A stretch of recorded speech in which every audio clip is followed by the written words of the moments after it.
बिस्मिल्लाहिर्रहमानिर्रहीम। मैं वकार हुसैन। मेरा इस्लामी जमहूरिया पाकिस्तान, मेरा आज़ाद पाकिस्तान और मेरे आईने पाकिस्तान में जारहाना तशद्दुद, जबर और नाजायज गिरफ्तारियों का सफर अपनी मंजिल की तरफ रमा दवा है।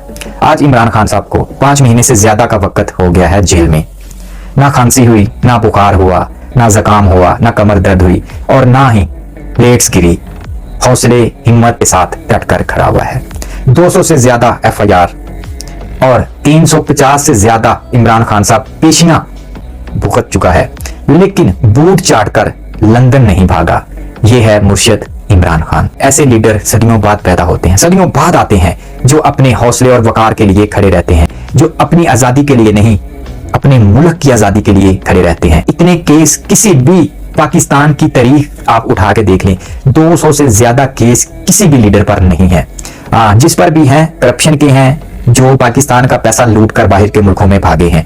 अगर इमरान खान भी चाहते तो डील करके भाग जाते, लेकिन एक आर्टिकल लिखकर पूरी दुनिया में हलचल मचा दी है। इंटरनेशनल न्यूज़पेपर ने इमरान खान का वो आर्टिकल 8वीं बार शाया कर दिया और ट्वीट कर दिया। इमरान खान साहब को पाकिस्तान में नहीं बल्कि पूरी दुनिया में लोग जानते हैं। इमरान खान साहब के जो फॉलोअर्स हैं वो पूरी दुनिया में हैं। पाकिस्तान में एक घटिया साजिश की गई कि हर पार्टी फंड्स इकट्ठे करती है, चाहे कोई भी है, नून लीग है, पीपल्स पार्टी है, पाकिस्तान तहरीक इंसाफ है, लेकिन जाहिर है कि उनकी इंतजामिया, उनकी क़यादत कुछ जेल में है, कुछ बाहर है।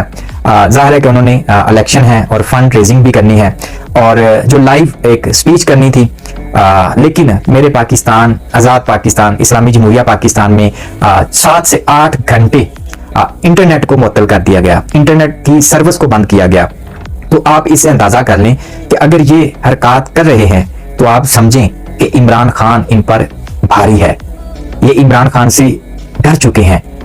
इमरान खान पाकिस्तान के निजाम, पाकिस्तान की बड़ी कुव्वतों से जीत चुका है। आप ये अंदाजा नहीं लगाएं, ये 100% ऐसा हो चुका है। और इमरान खान साहब को भी कुव्वतें चाहती थी कि दूसरे लटेरों की तरह इमरान खान भी हमारे मिन तरले करता और माफिया मांगता कि माए बाप जैसा आप कहोगे मैं वैसा ही करूंगा, लेकिन नहीं हार मानी, खड़ा है अपनी कौम के लिए।